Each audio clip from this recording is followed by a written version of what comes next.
ஒரு நாயை வளர்த்தார் ஒருத்தர், 7 வருஷம் வளர்த்தார். ஹார்ட் அட்டாக் அவருக்கு. நாய் தான், மனைவி இல்லை, குழந்தைகள் இல்லை, யாரும் இல்லை. அந்த நாய் போய் பக்கத்து கதவு தட்டி முதலாளிக்கு ஹார்ட் அட்டாக்ன்றத சொல்லுது. பக்கத்தில் இருந்து வந்து ஆம்புலன்ஸ் ஃபோன் பண்ணுறாங்க. ஆம்புலன்ஸ் வந்து ஆளை தூக்கி ஆம்புலன்ஸில் போட்டுட்டு வண்டி போயிடுச்சு. நீங்கள் சொல்லுங்க, வண்டியில் நாயை ஏற்றுவாங்களா? நாய் பின்னால் ஓடுதுங்க. இது தினத்தந்தியில் வந்த ஒரு செய்தி. நாய் ஓடுது, 8 கிலோமீட்டர் ஓடி இருக்குங்க. ஆம்புலன்ஸ் தெரியும்ல எவ்வளோ ஃபாஸ்ட்டாக போகும். அவ்வளோ டிராஃபிக்ல அந்த அந்த ஆம்புலன்ஸை விடாம துரத்திக்கிட்டு போகுதுங்க அந்த நாய். போன உடனே என்ன பண்றார், ஒரு 8 கிலோமீட்டர் போனதுக்கு அப்புறமா அந்த வண்டி டிரைவர் ஓரப்படுத்துறார் தன்னுடைய ஆம்புலன்ஸை. இறங்கி பின்னால கதவு திறக்கிறார், நாய் உள்ளே ஏறிடுச்சு. இவ்வளவுதான் செய்தி. இப்ப as a motivator, as a teacher, as a woman, நானும் அதை படிக்கிறேன், நீங்களும் அதை படிக்கிறீங்க. எனக்கு வருகின்ற காட்சி என்ன தெரியுமா? 2 காட்சி எனக்கு வருது. உங்களுக்கு என்ன வருதுன்னு எனக்கு தெரியாது. 2 காட்சி எனக்கு வருது. கரெக்டா இருந்தா அக்னாலஜ் பண்ணுங்க. ஒன்று, அவருக்கு ஃபர்ஸ்ட் எய்டுக்கு முதல்ல தூக்கிட்டு போய் ஆம்புலன்ஸ்ல போடும்போது ஹார்ட் அட்டாக்ல வந்தவங்களுக்கு உணர்வு இருக்கு, ஒரு மதமான பய சூழ்நிலை வரும். எப்போ வண்டி நிறுத்தி அந்த நாயை உள்ள விட்டாங்களோ, அந்த நாயினுடைய முகத்தை பார்க்கின்ற பொழுது ஒருவேளை அவருக்கு விரைவில் குணமாவதற்கான வாய்ப்பு இருக்கு.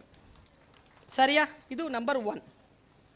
ஆஸ் அ மோட்டிவேட்டர் நான் சொல்றேன், எதுங்க அந்த டிரைவரை, அதுவும் ஆம்புலன்ஸ் டிரைவருங்க, ஹார்ட் அட்டாக் வந்திருக்கு, வெரி மேசிவ் அட்டாக். எது அந்த டிரைவரை ஓரங்கட்ட நிறுத்த வச்சதுங்க? அந்த நாயினுடைய சின்சியாரிட்டி, அந்த நாயினுடைய பேரன்பு. நான் சொல்றேன், அந்த சின்சியாரிட்டிலையும் அந்த கமிட்மெண்ட்லையும் நீங்க ஓடுனீங்கன்னு வச்சுக்கோங்களேன், எந்த ஆம்புலன்ஸ் டிரைவரா இருந்தாலும் வண்டியை வந்து ஓரப்படுத்தி நிறுத்துவார். எந்த மூடப்பட்ட எமர்ஜென்சி கதவும் உங்களுக்காக திறக்கப்படும். இதை நான் புரிகிறேன், இது எனக்கு புரிகிறது. உன்கிட்ட இருக்கக்கூடிய கமிட்மெண்ட் தான் உன்னை அடுத்த நிலைக்கு கொண்டு போகும் என்று எனக்கு புரிகிறது.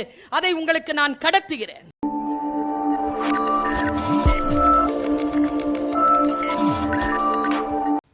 ஒரு விஷயத்தை வாசிக்கின்ற பொழுது எனக்கு சில மாற்றங்கள், எனக்குள் சில மாற்றங்கள் நிகழ்கின்றன. அதை கடத்துவதற்காகத்தான் முயற்சி செய்கிறேன். நான் ஒரு விஷயத்தை வாசிச்சிட்டு இருக்கேன், என் முன்னால் ஒரு காட்சி வருது. வாசிச்சா என்ன நடக்கும் தெரியுமா? கொஞ்சம் டீட்டெயிலா சொல்லிடுறேன். பெரியவர்கள் தயவு செய்து உங்கள் குழந்தைகளிடத்தில் நல்ல வார்த்தைகள் சொல்லிக்கொண்டே இருங்கள். இன்னொரு விஷயம், சைக்காலஜிக்கலான விஷயம், நீங்க சொல்றபடி உங்க புள்ள கேட்கவே கேட்காது. நாம கேட்டோமா? நம்ம புள்ள நம்ம பேச்ச. ஆனா ஒன்று, நல்ல சொற்கள் எப்போ பயன்படும் தெரியுமா? இதை பேக் பண்ணி எடுத்துட்டு போங்க வீட்டுக்கு, பேக் பண்ணி எடுத்துட்டு போங்க. எப்போ தெரியுமா உங்கள் சொல் அந்த குழந்தைக்கு பயன்படும்?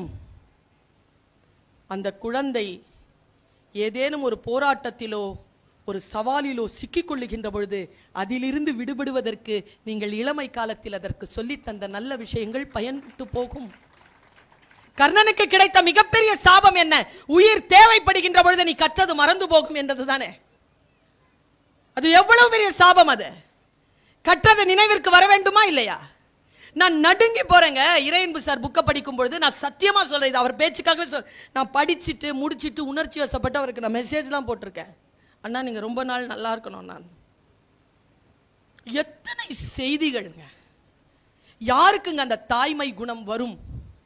இதை நான் சொல்லிட்டேன்னா இவன் உருப்பட்டுருவாங்கிறதுனாலேயே சொல்லாமலேயே பல ரகசியங்களை மறைத்து வைத்த வஞ்சக சூழ்நிலையிலிருந்து மாறுபட்டு உலகம் உய்ய வேண்டும் என்பதற்காக நல்ல கருத்துக்களை சொல்கின்றவர்களை நாம் பாராட்ட வேண்டுமா இல்லையா? தான் புகழ் பெற வேண்டும் என்பதற்காக மக்களை கேடு செய்யாமல், தனக்கு புகழ் வரவில்லை என்றாலும் பரவாயில்லை, மக்கள் நன்மையாக இருக்க வேண்டும் என்பதற்காக பாடுபடுகின்றவர்களை நாம் கொண்டாட வேண்டுமா இல்லையா? நாங்கள் எல்லாருக்கும் சொல்றேன்,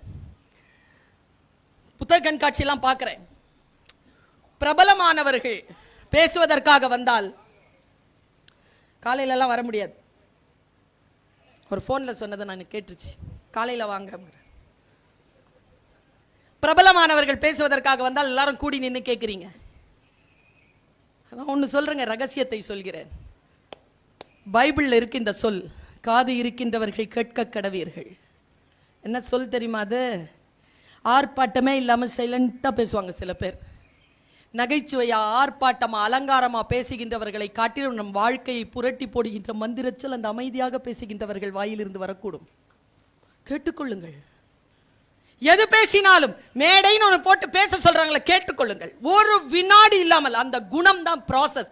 அதுக்கு பேர் தான் எஜுகேஷன், அதுக்கு பேர் தான் ப்ராக்ரஸ். கேட்டுக்கோங்க. போர் அடிக்கிற மாதிரி இருந்தாலும் கேட்டுக்கோங்க. ஏனென்றால் நாம் எல்லாத்தையும் என்டர்டெயின்மெண்டா பார்க்கிறோம். என்டர்டெயின்மெண்டா பார்க்காம கேட்டு கேட்டு பழகி போனால் என்ன நடக்கும்னு சொல்றேன். ஒரு விஷயம் ஒன்றாக காட்சிப்படுத்தப்படுகின்ற பொழுது அது வேறு ஒன்றாக உங்கள் வாழ்க்கையில் புரிந்து கொள்ளுகின்ற நிலை வருகின்ற பொழுது நீங்கள் உங்களையும் அறியாமலேயே ஒரு தளத்திற்கு உயர்வீர்கள். இப்ப நான் ஒரு செய்தி சொல்றேன், சாதாரண செய்தி. ஒரு நாயை வளர்த்தார் ஒருத்தர். 7 வருஷம் வளர்த்தார். ஹார்ட் அட்டாக் அவருக்கு. நாய் தான், மனைவி இல்லை, குழந்தைகள் இல்லை, யாரும் இல்லை. அந்த நாய் போய் பக்கத்து கதவு தட்டி முதலாளிக்கு ஹார்ட் அட்டாக்ன்றத சொல்லுது. பக்கத்தில் இருந்து வந்து ஆம்புலன்ஸ் ஃபோன் பண்ணுறாங்க. ஆம்புலன்ஸ் வந்து ஆளை தூக்கி ஆம்புலன்ஸில் போட்டுட்டு வண்டி போயிடுச்சு. நீங்கள் சொல்லுங்க, வண்டியில் நாயை ஏற்றுவாங்களா? நாய் பின்னால் ஓடுதுங்க. இது தினத்தந்தியில் வந்த ஒரு செய்தி. நாய் ஓடுது. 8 கிலோமீட்டர் ஓடி இருக்குங்க. ஆம்புலன்ஸ் தெரியும்ல எவ்வளோ ஃபாஸ்ட்டாக போகும். அவ்வளோ டிராஃபிக்ல அந்த அந்த ஆம்புலன்ஸை விடாம துரத்திக்கிட்டு போகுதுங்க அந்த நாய். போன உடனே என்ன பண்றார், ஒரு 8 கிலோமீட்டர் போனதுக்கு அப்புறமா அந்த வண்டி டிரைவர் ஓரப்படுத்துறார் தன்னுடைய ஆம்புலன்ஸை. இறங்கி பின்னால கதவு திறக்கிறார். நாய் உள்ளே ஏறிடுச்சு. இவ்வளவுதான் செய்தி. இப்ப as a motivator, as a teacher, as a woman, நானும் அதை படிக்கிறேன், நீங்களும் அதை படிக்கிறீங்க. எனக்கு வருகின்ற காட்சி என்ன தெரியுமா? 2 காட்சி எனக்கு வருது. உங்களுக்கு என்ன வருதுன்னு எனக்கு தெரியாது. 2 காட்சி எனக்கு வருது. கரெக்டா இருந்தா அக்னாலேஜ் பண்ணுங்க. ஒன்று, அவருக்கு ஃபர்ஸ்ட் எய்டுக்கு முதல்ல தூக்கிட்டு போய் ஆம்புலன்ஸ்ல போடும்போது ஹார்ட் அட்டாக்ல வந்தவங்களுக்கு உணர்வு இருக்கு, ஒரு மதமான பய சூழ்நிலை வரும். எப்போ வண்டி நிறுத்தி அந்த நாயை உள்ள விட்டாங்களோ, அந்த நாயினுடைய முகத்தை பார்க்கின்ற பொழுது ஒருவேளை அவருக்கு விரைவில் குணமாவதற்கான வாய்ப்பு இருக்கு. சரியா? இது நம்பர் 1. ஆஸ் அ மோட்டிவேட்டர் நான் சொல்றேன். எதுங்க அந்த டிரைவரை, அதுவும் ஆம்புலன்ஸ் டிரைவருங்க, ஹார்ட் அட்டாக் வந்திருக்கு, வெரி மேசிவ் அட்டாக். எது அந்த டிரைவரை ஓரங்கட்ட நிறுத்த வச்சதுங்க? அந்த நாயினுடைய சின்சியாரிட்டி, அந்த நாயினுடைய பேரன்பு. நான் சொல்றேன், அந்த சின்சியாரிட்டிலையும் அந்த கமிட்மெண்ட்லையும் நீங்க ஓடுனீங்கன்னு வச்சுக்கோங்களேன், எந்த ஆம்புலன்ஸ் டிரைவரா இருந்தாலும் வண்டியை வந்து ஓரப்படுத்தி நிறுத்துவார். எந்த மூடப்பட்ட எமர்ஜென்சி கதவும் உங்களுக்காக திறக்கப்படும். இதை நான் புரிகிறேன். இது எனக்கு புரிகிறது. உன்கிட்ட இருக்கக்கூடிய கமிட்மெண்ட் தான் உன்னை அடுத்த நிலைக்கு கொண்டு போகும் என்று எனக்கு புரிகிறது. அதை உங்களுக்கு நான் கடத்துகிறேன். எல்லார்கிட்டையும் சொல்லுவாங்கல்ல, நிலவுல கால் வச்சது யாரு? யாரு? யார் சொன்னா? Edwin C Aldrin. அவர் பேர் எட்வின் சி ஆல்ட்ரின். அவர் கிடையாது கால் வச்சது, ஆம்ஸ்ட்ராங் தான் கால் வச்சாரு. ஆனால் வாய்ப்பு தரப்பட்டது ஆல்ட்ரினுக்கு. ஆனா ஆல்ட்ரின் ஏன் கால் வைக்கல தெரியுமா? அவரது எல்லாம் தியரி. 12 வருஷமா தியரியிலே இருந்தார். குதிக்கலாமா வேணாமான்னு 5 செகண்ட் யோசிச்சாரா? பக்கத்தில் இருந்த Armstrong, now the next person shall pass அப்படின்னோட டக்குன்னு கால் வச்சிட்டான். கால் வச்சவன் பேர் வரலாறு. அந்த 5 செகண்டுங்க வாழ்க்கை. அது என்னன்னு பார்த்தா அவன் சி மேனா, is not a space man. Deep sea டைவிங்ல பெரிய ஆள். அவன் கடற்படையில் இருந்தவன்.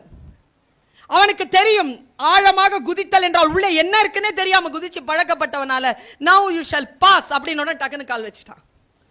வாழ்க்கை தான் நமக்கு வாய்ப்புகளை தருகின்ற பொழுது அந்த வாய்ப்புகளை புரிந்து கொண்டு அதை ஜெயிப்பதற்கான சூழ்நிலையை கொடுக்கிறது. நான் இதை சொல்லி நான் நிறுத்துகிறேன். என் மனசுக்குள்ள பல விஷயங்கள் இருக்கு. நேர நெருக்கடி. 3 பேச்சாளர்கள் இருக்கிறார். எனக்கான நேரம் சரியாக 7:30 மணிக்கு முடிகிறது. அதனால் இன்னும் 5 நிமிடங்களில் என்னுடைய பேச்சை நான் நிறைவு செய்கிறேன். 5 நிமிடம் கூட ஆகாது. ஒரு லெபார்டரியில ஒரு பெரிய அளவுக்கு ஒரு எக்ஸ்பெரிமெண்ட் நடந்துட்டு இருந்தது. அதுக்கு 50 லட்சம் ரூபாய் வந்து கிராண்ட். அது சீன நாட்டில் கண்டுபிடிச்சது. இங்கே பண்ணீங்கன்னா உங்களுக்கு 50 லட்சம்னு அந்த அம்மா கரெக்டாக போட்டுக்கிட்டே வருது. ஆனால் ரிசல்ட் வரல. கரெக்டாக போடுது, ஆனால் ரிசல்ட் வரல. 6 மாதம் போட்டிருக்கு, ரிசல்ட் வரல. அவங்க அக்கா, அது கெமிக்கல் இன்ஜினியரில் சாதாரண சிவில் இன்ஜினியர், அவங்க அக்கா சொன்னாங்களாம், என்கிட்ட கூட நான் வந்து முயற்சி பண்ணி பார்க்குறேன். உனக்கு கெமிக்கல் என்ன தெரியும் கூட, நான் பார்க்குறேன். பார்த்தா எல்லாமே கரெக்டாக இருக்குது. கரெக்டாக தானே இருக்குது எல்லாம். வெளியில் வந்து லேட்ரல் திங்கிங் நல்லா தெரிஞ்சுக்கோங்க. Lateral thinking, analytical thinking, critical thinking, மூணுத்தையும் வச்சு யார் பேசினாலும் அவங்கள பாருங்க, யார் எழுதினாலும் அந்த அந்த வார்த்தைகளை அப்படி படிங்க. சில விஷயங்களை தான் கண்ண மூடிட்டு நம்பலாம், சில விஷயங்களை ஆராய்ந்து தான் நம்ப வேண்டும். எனக்கு புரியவே இல்லை. புஷ்பா 2ன்னு ஒரு படம் வந்துச்சா, இப்போ லட்சக்கணக்கான மக்கள் போய் நிற்கிறாங்க. அதுக்கு இந்த இந்த அளவில் 10 மடங்கு இருக்கு, 10 இல்லை 100 மடங்கு இருக்கும். ஆச்சரியமா இருக்கு எனக்கு. என்னத்துக்காக இந்த மாதிரியான கூட்டம் ஏன் அப்படி போகிறது? அதற்கான மனநிலை என்ன? அதே கூட்டம் தானே வாசிக்கிறது. அதே மனநிலை என்ன? இந்த தேடலில் நான் இருக்கிறேன். அந்த அம்மா உட்கார்ந்துட்டு ஒன்னு யோசிச்சுது. ரூம் டெம்பரேச்சர்னு இருக்கு. நீ ரூம் டெம்பரேச்சர் தான் வச்சியா? ஆமா, ரூம் டெம்பரேச்சர் எவ்வளவு? 27. ஓகே, இது எங்க கண்டுபிடிச்ச எக்ஸ்பெரிமெண்ட்? சீனா. என்னைக்கு? 2021. ஓகே, 2021 எந்த மாசம்? மார்ச். எடு 2021 மார்ச்ல எந்த இடம்? அந்த இடத்துக்கு போய் அங்க ரூம் டெம்பரேச்சர் என்னன்னு பார்த்தா 36. 36ல வெய் வரும். எரிஞ்சு சாம்பலாயிருவோம். வச்சுட்டு நீ வெளில வந்துரு, காலையில் அது பாட்டுக்கு அந்த வேலையை செய்யும். அவன் லெபார்ட்டரியில் வச்சுட்டு அந்த அம்மா வெளியில வந்துருச்சு. அடுத்த நாள் பார்த்தா அந்த ரவுண்ட் அபவுட் வந்துருச்சு ரிசல்ட். ஏதோ ஒரு இடத்துல மிஸ் பண்றோம்ல, அந்த இடத்தில் நாம் கவனிக்காமலே விடுகிறீங்களா? அந்த பிளைண்ட் ஸ்பாட் இல்லாம இருக்கணும்னா தொடர்ந்து வாசிங்க. தொடர்ந்து வாசித்தால் ஒன்று நடக்கும், சுதந்திரமாக உணர்வீர்கள். நான் ஒரு சுதந்திர பெண், சுதந்திரமாக சிந்திக்கிறேன், சுதந்திரமாக வாசிக்கிறேன், சுதந்திரமாக உண்கிறேன், சுதந்திரமாக பயணம் செய்கிறேன். சுதந்திரமாக இருத்தல் என்பது எது? எங்க ஐயாவுக்கு தெரியும், மூசா ரஸா. அவரும் வந்து முதன்மை செயலராக இருந்தவர் ஜம்மு அண்ட் காஷ்மீருக்கு. பத்மபூஷன். பாபரி மஸ்ஜித் இடிக்கப்பட்ட பொழுது உயிர் கொலைகளை தடுத்ததனால் அவருக்கு பத்மபூஷன் விருது கொடுத்தது அரசாங்கம். எங்க காலேஜினுடைய சேர்மன் அவர் இருந்தார், இப்ப இல்ல, உயிரோடு இல்ல. அவர் வந்து ஒரு புத்தகத்தை எழுதியிருக்கார், நிறைய புத்தகம், இவரை போலவே நிறைய புத்தகம் எழுதியிருப்பார். ஆனால் ஆங்கிலத்திலும் உருதுவிலும் எழுதியிருப்பார். அந்த புத்தகத்தை வாசிக்கின்ற வாய்ப்பு, அதிலிருந்து ஒரே ஒரு விஷயத்தை மட்டும் கடத்திட்டு போயிற. விருதுநகர் புத்தக திருவிழாவில் இதை சொன்னேன். இன்றைக்கு தென்காசியில் பொதிகையிலும் அதை சொல்லுகிறேன். ஏனென்றால் எந்த ஒரு விடியலும் தெற்கிலிருந்து தானே அந்த பக்கம் போகிறது. இந்த பக்கம் விடிந்தால் அந்த பக்கம் விடுகிறது. இங்கிருந்து தான். எங்க அம்மா தூத்துக்குடிக்காரங்க. இந்த விடியலும் இங்கிருந்து தான் புறப்பட்டு வந்திருக்கிறேன். பாருங்க, நிலவுக்குள்ள சாப்பாடு வைப்பாராம் நவாபு ஜம்முல. அப்ப அந்த பட்டுக்குருவி சண்டை நடக்குமா. ஒரு இவ்வளவுதான் இருக்குமா அந்த குருவி, கலர்ஃபுல்லா இருக்குமா கொண்டை. ஒரு குருவினுடைய விலை 5 லட்சம் ரூபாய். அப்போவே 2 பேரை வச்சுக்கிட்டு இருப்பாங்களாம், 2 நவாபுகள். சண்டை நடக்குமாங்க. சாப்பாடெல்லாம் முடிச்ச அப்புறமா வனமாமிசம் தான் அன்னைக்கு சாப்பாடு. வனமாமிசங்களை முடித்து விட்டு அந்த பட்டு துண்டுல வச்சு ரெண்டு குருவியும் சண்டைக்கு விடுவாங்களாங்க. அவ்வளோ பயிற்சி பண்ணி இருக்குமா. நம்ம கோழி சண்டை மாதிரி, சாரி சேவல் சண்டை மாதிரி. கோழி குஞ்சுகள் அடிக்க வரும்போது தான் சண்டை போடும். சேவல் தான் சும்மா இருக்கிற சேவலோட சண்டை போடும். சரியா? இது சேவல் சண்டை. அந்த மாதிரி பட்டுக்குருவி சண்டையில அது என்ன பண்ணுமா, ஒருத்தரோட ஒருத்தர் அடிச்சுக்கிட்டு ரத்த களரி ஆகும்ல. அப்ப எந்த குருவி அடிக்கிறதோ, அடி வாங்குற குருவிக்கு, அடிச்ச குருவிக்கு காசு இப்படி போடுவாங்களாம். 100 ரூபாய் காசை இப்படி போடுவாங்களாம், கட்டு வச்சுக்கிட்டு இப்படி போடுவாங்களாம். அவ்வளோ ரூபாய் சம்பாதிப்பாரா அந்த நவாபு. ஜெயிச்சிருச்சு ஒரு குருவினா, அந்த சின்ன குருவி இருக்குல்ல, அது தோத்த குருவி அப்படியே உட்காந்துருமாங்க, ரத்த கலரில் அப்படியே உட்காந்துருமா. அடிச்ச குருவி இருக்குல்ல, அப்படி நிமிந்து அப்படி நடக்குமா. அப்படி பார்க்கும் போதெல்லாம் காசு போடுவாங்க. அதுக்கு பயிற்சி, அப்படி ஜெயிச்சா இப்படி நடிக்கணும்ட்டு. அது நேரா அதுக்கு ஜெயிச்ச குருவிக்கு 1 லட்சம் ரூபாய் பரிசு, ஒரு தங்கக்கூடு, கிவி பழம், கழுத்துல ஒரு செயின், ஒரு பட்டாடை எல்லாம் கொடுத்து அதுக்கு கூண்டுல உட்கார வச்சிருவாங்களாம். தோத்த குருவி இருக்குல்ல, அதுக்கு என்னடா தண்டனை அவர் எழுதுறார் இல்ல, அந்த குருவியினுடைய கொண்டை இருக்குல்ல, அந்த கொண்டையை வெட்டிடுவாங்க. அதான் மேட்ரு, சோகமே அதான். கொண்டையை வெட்டிட்டு குற்றுயிரும் குலையுயிருமாக இருக்கக்கூடிய அந்த பறவையை பார்ப்பாங்களாம், அது பறக்கிறதுக்கு தயாராக இருக்கான்னு. அது சிறகுகளை கொஞ்சம் விரிக்கும் பொழுது கொஞ்சம் காற்றாட அதை வச்சு பறக்க விட்டுருவாங்களாம் வெளியில். அந்த நவாபு மறுபடியும் 5 வருஷத்துக்கு டோர்னமெண்ட்கே வரக்கூடாது. இதுதான் தண்டனை. அவர் எழுதி முடிப்பாருங்க, நான் 1,00,000 ரூபாய் பரிசும் பல பரிசு பொருட்களும் பெற்றுக்கொண்டு வெற்றி கொண்டு தங்க கூண்டை பரிசாக பெற்றுக்கொண்ட அந்த பட்டுக்குருவிக்காக வருத்தப்படுகிறேன். தன் கொண்டை அறுபட்டாலும் இரத்த கிளறி ஆனாலும் தான் விரும்பிய சுதந்திரத்தை பெற்றுக்கொண்ட அந்த தோற்ற குருவிக்காக நான் சந்தோஷப்படுகிறேன் அவர் எழுதியிருப்பாருங்க. எதை வேண்டுமானாலும் இழந்து விடலாம் என் தமிழ் மக்களே, சுதந்திரத்தை மட்டும் இழந்து விடாதீர்கள். அந்த சுதந்திரமான அறிவுதான், சுதந்திரமான மனப்போக்கு தான் ஒளி ஊறும் அறிவாக நம்மை வானத்திலே சிறகு விரித்து பறக்க செய்யும். நான் பறந்து கொண்டிருக்கிறேன், வானம் காத்திருங்க இருக்கிறது, பாருங்கள், சேர்ந்து பறப்போம். வாய்ப்புக்கு மகிழ்ச்சி, மீண்டும் சந்திப்போம். நன்றி, வணக்கம். இழுக்க லுடையுழி ஊற்றுக்கோ லற்றே ஒழுக்க முடையார்வாய்ச் சொல் முயுவ விளக்க உரை. ஒழுக்கமுடைய சான்றோரின் வாய்ச் சொற்கள் வழுக்கல் உடைய சேற்று நிலத்தில் ஊன்றுகோல் போல் வாழ்க்கையில் உதவும். சாலமன் பாப்பையா விளக்க உரை. கற்று ஒழுக்கம் மிக்கவரின் வாயிலிருந்து பிறந்த சொற்கள் வழுக்கும் தரையில் ஊன்றுகோல் உதவுவது போல் துன்ப நேரத்தில் உதவும். கலைஞர் விளக்க உரை. வழுக்கு நிலத்தில் நடப்பதற்கு ஊன்றுகோல் உதவுவது போல் ஒழுக்கம் உடையவர்களின் அறிவுரையானது உதவும். இழுக்க லுடையுழி ஊற்றுக்கோ லற்றே ஒழுக்க முடையார்வாய்ச் சொல் முயுவ விளக்க உரை. ஒழுக்கமுடைய சான்றோரின் வாய்ச் சொற்கள் வழுக்கல் உடைய சேற்று நிலத்தில் ஊன்றுகோல் போல் வாழ்க்கையில் உதவும். சாலமன் பாப்பையா விளக்க உரை. கற்று ஒழுக்கம் மிக்கவரின் வாயிலிருந்து பிறந்த சொற்கள் வழுக்கும் தரையில் ஊன்றுகோல் உதவுவது போல் துன்ப நேரத்தில் உதவும். கலைஞர் விளக்க உரை. வழுக்கு நிலத்தில் நடப்பதற்கு ஊன்றுகோல் உதவுவது போல் ஒழுக்கம் உடையவர்களின் அறிவுரையானது உதவும். இழுக்க லுடையுழி ஊற்றுக்கோ லற்றே ஒழுக்க முடையார்வாய்ச் சொல் முயுவ விளக்க உரை. ஒழுக்கமுடைய சான்றோரின் வாய்ச் சொற்கள் வழுக்கல் உடைய சேற்று நிலத்தில் ஊன்றுகோல் போல் வாழ்க்கையில் உதவும். சாலமன் பாப்பையா விளக்க உரை. கற்று ஒழுக்கம் மிக்கவரின் வாயிலிருந்து பிறந்த சொற்கள் வழுக்கும் தரையில் ஊன்றுகோல் உதவுவது போல் துன்ப நேரத்தில் உதவும். கலைஞர் விளக்க உரை. வழுக்கு நிலத்தில் நடப்பதற்கு ஊன்றுகோல் உதவுவது போல் ஒழுக்கம் உடையவர்களின் அறிவுரையானது உதவும். இழுக்க லுடையுழி ஊற்றுக்கோ லற்றே ஒழுக்க முடையார்வாய்ச் சொல் முயுவ விளக்க உரை. ஒழுக்கமுடைய சான்றோரின் வாய்ச் சொற்கள் வழுக்கல் உடைய சேற்று நிலத்தில் ஊன்றுகோல் போல் வாழ்க்கையில் உதவும். சாலமன் பாப்பையா விளக்க உரை. கற்று ஒழுக்கம் மிக்கவரின் வாயிலிருந்து பிறந்த சொற்கள் வழுக்கும் தரையில் ஊன்றுகோல் உதவுவது போல் துன்ப நேரத்தில் உதவும். கலைஞர் விளக்க உரை. வழுக்கு நிலத்தில் நடப்பதற்கு ஊன்றுகோல் உதவுவது போல் ஒழுக்கம் உடையவர்களின் அறிவுரையானது உதவும். இழுக்க லுடையுழி ஊற்றுக்கோ லற்றே ஒழுக்க முடையார்வாய்ச் சொல் முயுவ விளக்க உரை. ஒழுக்கமுடைய சான்றோரின் வாய்ச் சொற்கள் வழுக்கல் உடைய சேற்று நிலத்தில் ஊன்றுகோல் போல் வாழ்க்கையில் உதவும். சாலமன் பாப்பையா விளக்க உரை.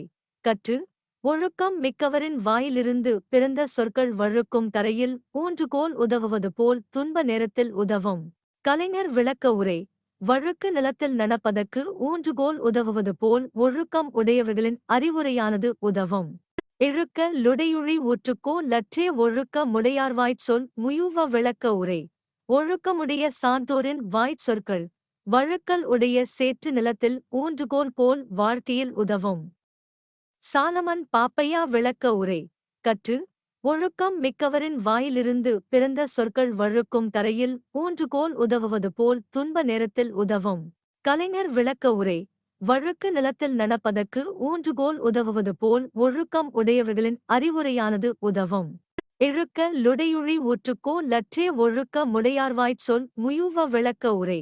ஒழுக்கமுடைய சான்றோரின் வாய்ச் சொற்கள் வழுக்கல் உடைய சேற்று நிலத்தில் ஊன்றுகோல் போல் வாழ்க்கையில் உதவும். சாலமன் பாப்பையா விளக்க உரை. கற்று ஒழுக்கம் மிக்கவரின் வாயிலிருந்து பிறந்த சொற்கள் வழுக்கும் தரையில் ஊன்றுகோல் உதவுவது போல் துன்ப நேரத்தில் உதவும். கலைஞர் விளக்க உரை. வழுக்கு நிலத்தில் நடப்பதற்கு ஊன்றுகோல் உதவுவது போல் ஒழுக்கம் உடையவர்களின் அறிவுரையானது உதவும். இழுக்க லுடையுழி ஊற்றுக்கோ லற்றே ஒழுக்க முடையார்வாய்ச் சொல் முயுவ விளக்க உரை.